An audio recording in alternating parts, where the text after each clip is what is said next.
Hello there, my name's Greg Drummond and I'm the pastor of Bayers Road Baptist in Halifax, Nova Scotia.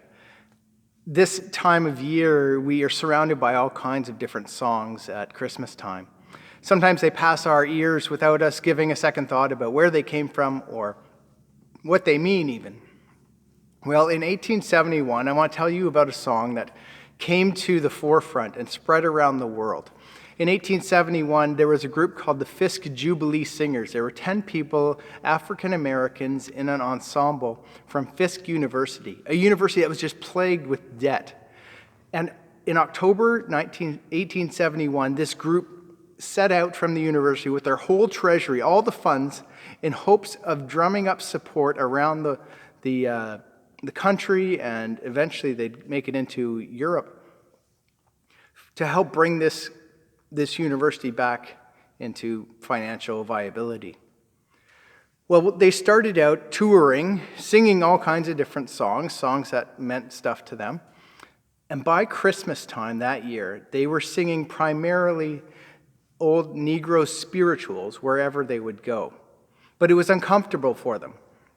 One of their students, Ella Shepherd, recalled that she said that as ambassadors for this university, we were reluctant to sing the songs of our ancestors because they were songs that were slave songs that were never used in public. They were sang in churches, in religious ceremonies, but they weren't given to just public audiences.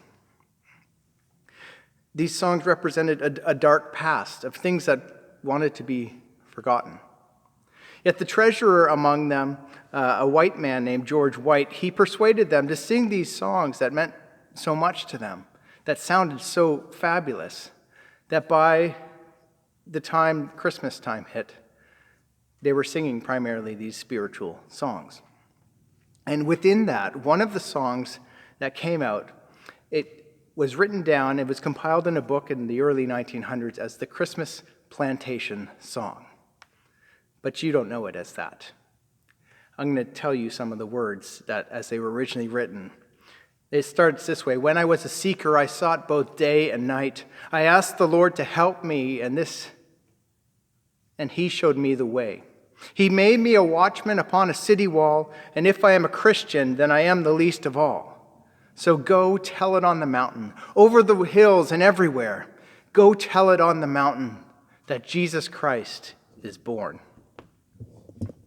As that song went into Europe and around the world, John Wesley Work, who was one of the singers, he assembled the songs into a collection of them so that others could sing it, they could hear it, they could read it. And it was as it spread around, especially within Europe, that we got additional verses added in, the verses that we sing traditionally today, like when the shepherds kept their watching over silent flocks by night.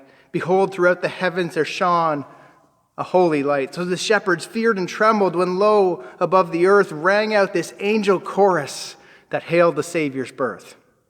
Down in the lowly manger, the humble Christ was born, and God sent us salvation that blessed Christmas morn. So go tell it on the mountains, over the hills and everywhere. Go tell it on the mountains that Jesus Christ is born.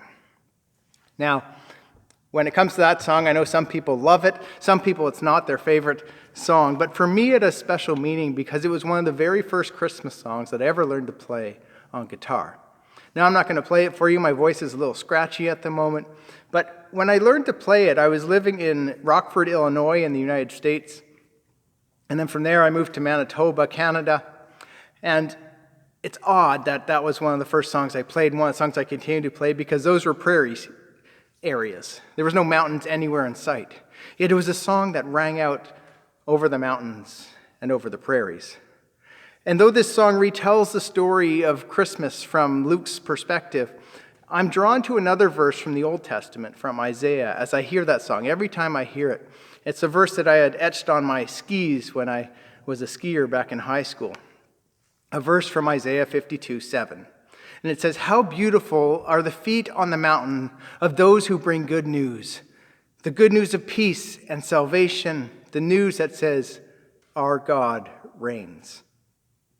So this Christmas, as you hear that song, as you sing other songs, as you tell the story of Jesus, may you be people whose feet take you up to the mountains and down to the plains and to the coasts of the ocean, singing that Christ has come and his peace and salvation reign. Merry Christmas to you. May the Lord bless you as you worship him and draw close to the manger this season.